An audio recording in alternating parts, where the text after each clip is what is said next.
My name is Holly, I'm 25, and until recently, my life was pretty normal. I grew up in a small suburban house with my parents and my older sister Kerry, who's 35 now. Kerry got married 8 years ago to Mike, a really nice guy who works in finance. She'd always talked about having at least 3 kids, but month after month, year after year, it just didn't happen. They tried everything: tracking cycles, fertility diets, even some expensive treatments. Nothing worked, and I watched my sister's smile fade a little more with each passing year. Meanwhile, I was focused on college and then my career as a graphic designer. I met James at a friend's wedding 2 years ago. He was the best man, I was a bridesmaid, and it was exactly as cheesy as it sounds. We dated for a year and a half before getting married in a small ceremony. We weren't in a rush to have kids, but we weren't avoiding it either. So when my period was late just a month after our wedding, I bought a test more out of curiosity than expectation. When those 2 pink lines appeared, I nearly dropped the stick in shock. "James," I screamed, running out of the bathroom with the test in my hand. He was making coffee in the kitchen and looked up, startled. "What's wrong? Are you okay?" I held up the test, my hand shaking. "I'm pregnant." His eyes widened, and for a moment, he just stared at me. Then his face broke into the biggest grin I'd ever seen. "Are you serious?" He crossed the kitchen in 2 strides and wrapped his arms around me, lifting me off the ground. "Holly, this is amazing." We spent the whole morning in a daze, talking about names and nursery colors and how our lives were about to change forever. It was surreal but wonderful. By afternoon, I couldn't contain my excitement anymore and wanted to tell my parents about everything. I drove to my parents' house with butterflies in my stomach. My mom had always talked about wanting grandchildren, and my dad would make an amazing grandpa. When I got there, I barely waited to close the door behind me before blurting out, "Mom, Dad, I'm pregnant." My mother's reaction was immediate but not what I expected. She put her finger to her lips and hissed, "Shh, keep your voice down. Your sister might hear you." I stood frozen in confusion. This wasn't how I'd imagined this moment at all. Too late, there was movement in the living room, and Kerry appeared in the hallway. She looked tired, with dark circles under her eyes. "You're what?" she asked, her voice small. "I'm pregnant," I repeated, more hesitantly this time. Kerry's face crumpled. It started as a small trembling of her lips, then tears filled her eyes and spilled down her cheeks. "No," she said, shaking her head. "No, no, no, this isn't right. I'm the older sister. I'm supposed to have a baby first." Her voice rose with each word. "Do you know how long I've been trying? 8 years. And you get pregnant after what, 5 minutes of marriage? How is that fair?" I looked desperately at my parents. My dad had moved to Kerry's side and had his arm around her shoulders, while my mom was watching me with an expression I couldn't read. "I didn't plan this," I stammered. "You never plan anything, everything just falls into your lap." Kerry was shouting now, her face red. The perfect job, the perfect husband, and now a perfect baby. Meanwhile, I'm broken and useless, Anne. My mom pulled Kerry into a hug, murmuring something I couldn't hear. I stood awkwardly by the door, feeling like an intruder in my parents' home. "I'm sorry," I said, not sure what else to say. Kerry pulled away from my mom and glared at me. "You're not sorry, you're gloating."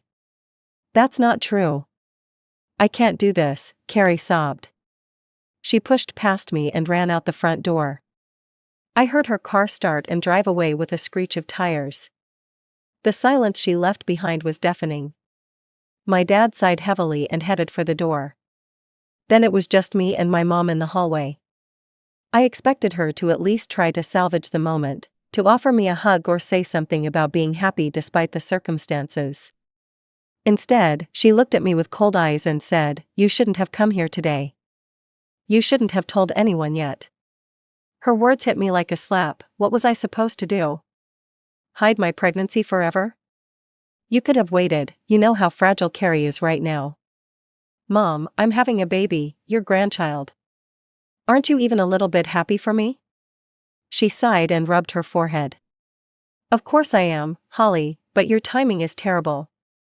You've upset your sister badly. My timing? I didn't plan this. And why is Kerry's reaction my responsibility? Just go home, Holly, I need to help your father find Kerry before she does something stupid. I stood there, stunned. This was supposed to be one of the happiest days of my life, and instead, I felt awful. Without another word, I turned and left. I sat in my car for a long time, just breathing and trying not to cry. When I finally felt calm enough to drive, I headed home, but the joy I'd felt that morning had been completely snuffed out. James knew something was wrong the moment I walked in the door. I collapsed into his arms and told him everything through tears. That's messed up, he said when I finished.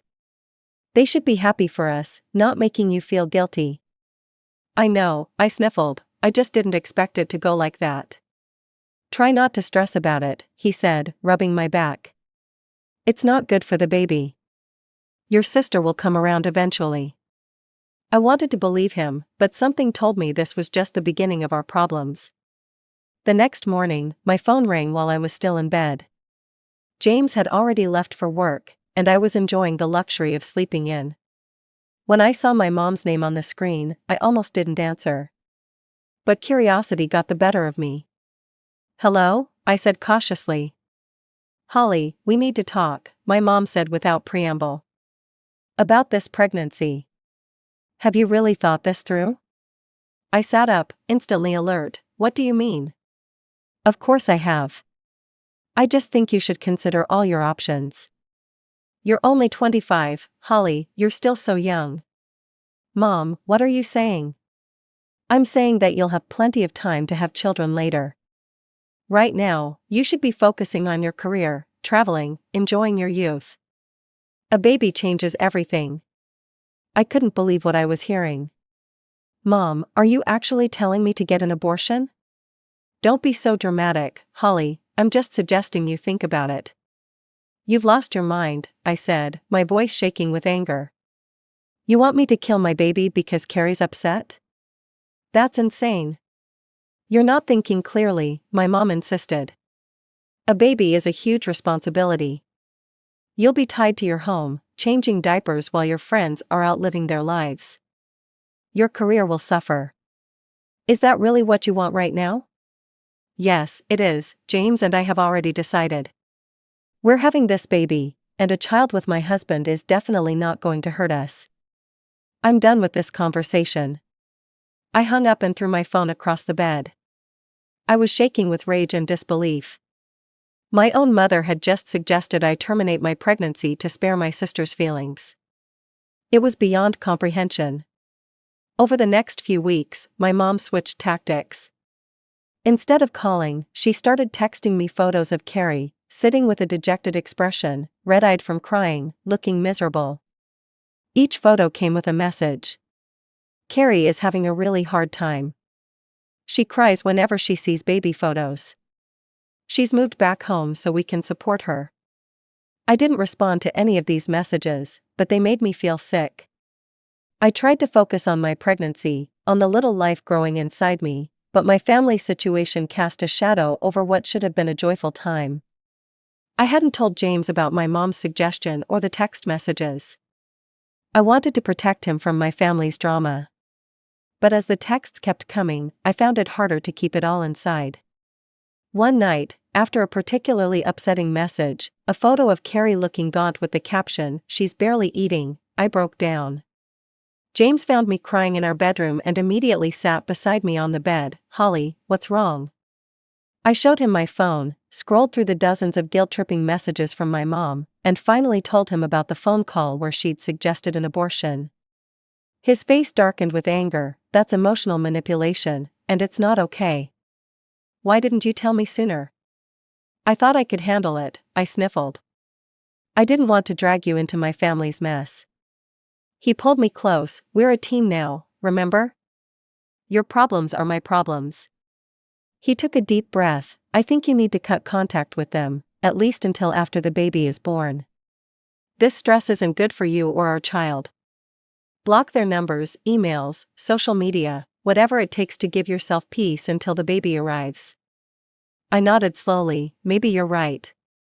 That night, I blocked my parents' and Kerry's numbers, their email addresses, and unfriended them on social media. It felt terrible, like cutting off a limb, but also necessary. The next few months were peaceful. Without the constant guilt from my family, I was able to enjoy my pregnancy. We found out we were having a boy, set up a nursery, and started buying tiny clothes. For the first time since that day at my parents' house, I felt genuinely happy. When I reached 6 months, I decided to organize a baby shower. My friends were excited to help plan it, and as the date approached, I began to feel guilty about excluding my family. Despite everything, they were still my family, and this was their grandchild and nephew. After much deliberation, I unblocked my mom's number and called her. "Holly," she sounded surprised, "is everything okay?" "Everything's fine, Mom. I'm having a baby shower next Saturday, and I'd like you and Dad to come. Kerry too, if she feels up to it." There was a long pause. "A baby shower?" my mom finally said, her voice tight. "You know how hard this is for Kerry, and you're throwing a party to celebrate the very thing she can't have? Are you trying to finish her off completely?" I was stunned. "Mom, that's not fair. This is a normal celebration for an expecting mother. It has nothing to do with Kerry. She cries all day and barely eats because of you. And now you want to parade your pregnancy in front of her?" My heart was pounding so hard I could feel it in my throat. "That's not what I'm doing," I just thought. "You're not thinking about anyone but yourself, as usual." I hung up, my hands shaking so badly I dropped the phone. A sharp pain shot through my abdomen, and I doubled over, gasping. James found me like that when he got home. One look at me, and he was on the phone with 911. Everything after that was a blur of paramedics, sirens, and hospital corridors. Hours later, a doctor told us I was experiencing stress-induced complications. The baby was okay for now, but I needed complete bed rest and no stress whatsoever. "You're lucky," the doctor said. "If you'd waited any longer to call for help, things might have gone very differently." They kept me in the hospital for 2 weeks. The baby shower was cancelled, and I spent most of my time staring at the ceiling, wondering how my family could treat me this way. Those 2 weeks in the hospital were just the beginning. Despite our best efforts to maintain a stress-free environment at home, I ended up back in the hospital twice more during my 3rd trimester. Each time, the doctors warned us more sternly about the risks of stress during pregnancy. "Your blood pressure is concerning," my OBGYN told me during a checkup at 8 months. "I need you to take this seriously, Holly. Whatever is causing you stress, eliminate it completely until after delivery." I nodded and recommitted to keeping my parents and Kerry out of my thoughts. James and I focused on preparing for our baby's arrival instead. At 9 months pregnant, I was enormous, exhausted, and counting down the days. James had started working from home to be with me. We were in the middle of dinner when my phone rang with an unknown number. "Don't answer it," James warned, but my curiosity got the better of me. "Hello? Holly, it's Mom." I should have hung up immediately. Instead, I froze.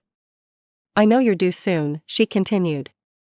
"We need to discuss something important." "What is it?" My voice was barely a whisper. "Since you've decided to go through with this pregnancy, I think the best solution is for you to give the baby to Kerry after it's born." The phone nearly slipped from my hand. "What did you just say?" "It makes perfect sense. Kerry desperately wants a baby, and you're clearly not ready for this responsibility. This way, everyone gets what they need." James, seeing my expression, took the phone from my hand and put it on speaker. "Holly, are you there? We can work out the details." "Are you out of your mind?" James roared. "You want Holly to give our son to Kerry? You and your daughter need serious psychiatric help. You will never see our son. Do you understand me?" He hung up and threw the phone onto the couch. Then he knelt in front of me, taking my trembling hands in his. "Holly, breathe, just breathe." I realized I'd been holding my breath. I gulped in air, tears streaming down my face. They're insane, I whispered, completely insane. I know, James said grimly, and they're not going to stop. That night, I couldn't sleep. By morning, I knew what I needed to do. I sat down at my computer and wrote an email to both my parents. Mom and Dad, after recent events, I no longer wish to have any contact with you. The suggestion that I should give my baby to Kerry is the final straw. This is not a puppy or a piece of furniture, this is my son. James and I are beyond disgusted by this request. From this point forward, please consider me no longer part of your family. When my son is born, you will not be notified, you will not receive photos, and you will never meet him. You have proven yourselves incapable of being loving grandparents. Do not attempt to contact me again, Holly. I hit send and felt a weight lift from my shoulders. It was done. 2 weeks later, after 18 hours of labor, our beautiful baby boy was born. We named him Ethan James, and the moment they placed him on my chest, I knew I would do anything to protect him. 3 days later, we took Ethan home. Our first night as a family in our house was both terrifying and exhilarating. Neither of us slept much, but we didn't care. We were parents, and it was the best feeling in the world. The bubble burst the next morning when my phone rang, unknown number again. Hello? Holly, it's Mom, your sister is in the hospital. She swallowed a bottle of pills when she found out you'd had the baby. This is your fault, you know, all of it. I hung up, my hands shaking. Despite everything, Kerry was still my sister. The thought of her trying to end her life was horrifying. I drove to the hospital in a daze. At the entrance, I found my mother in the hallway. When she saw me, her face contorted with rage. You, she spat, how dare you show your face here after what you've done? I walked past her without a word and went straight to Kerry's room. She was lying in bed, looking pale and fragile. When she saw me, tears immediately filled her eyes. Holly, she whispered, you came. I approached her bed cautiously. Of course I came, what happened, Kerry? She started crying harder, I'm so glad you're here. I've been such a mess, and it's not your fault. It's never been your fault. I sat on the edge of her bed, confused by her reaction. What do you mean? Kerry wiped her tears and took a shaky breath. Mom's been putting so much pressure on me for years. Every day, she tells me I need to have a baby urgently. She calls me an old woman who's running out of time. I felt a chill run through me. She does? Kerry nodded. After you got pregnant, it got worse. She brings me to tears daily, saying I'm an inferior woman, that I'll never be able to give birth, that Mike will leave me because I can't have children. Everything suddenly clicked into place. So Mom's been the one causing all this. She's obsessed with grandchildren. When you got pregnant first, she couldn't handle it. She turned it all on me, making me feel like a failure. I took my sister's hand. Kerry, you need to stop listening to her. She's toxic and manipulative. What she's doing to you isn't normal or healthy. Kerry squeezed my hand. I know that now. I'm so sorry for how I reacted when you told us about your pregnancy. I was just so worn down by Mom's constant pressure. We talked for nearly an hour, clearing the air between us. When I left Kerry's room, I avoided my mother and went straight to my car. I needed to talk to Mike, Kerry's husband.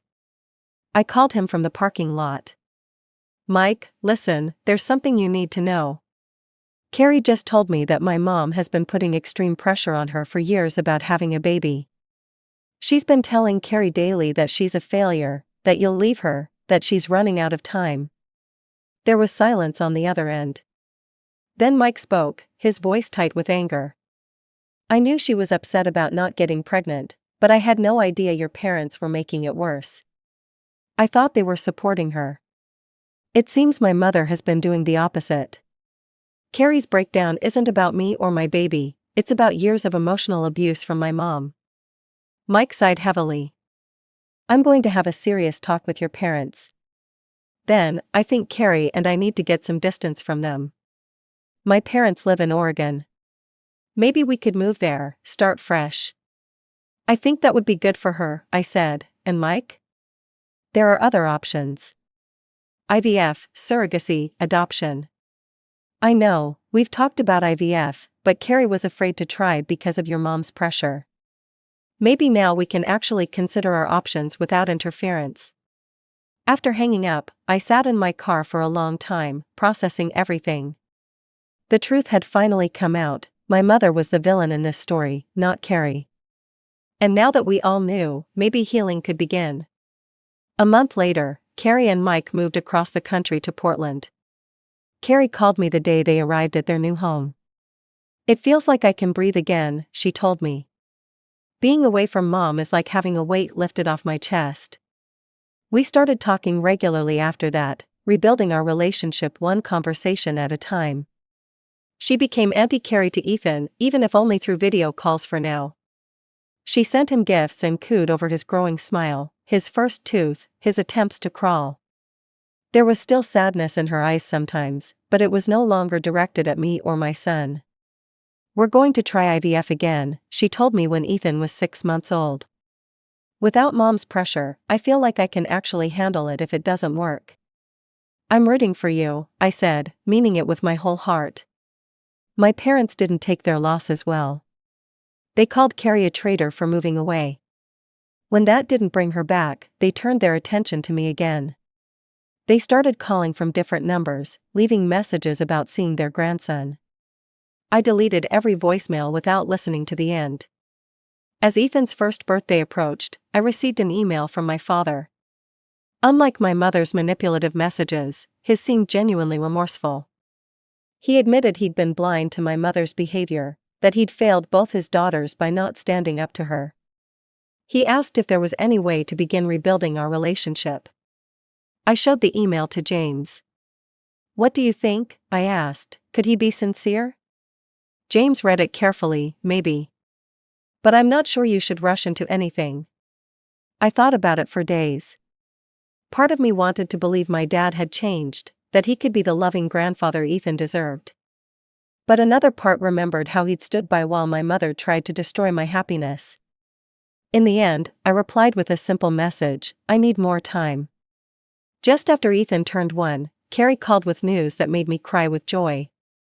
"The second round of IVF worked," she said, her voice trembling with excitement.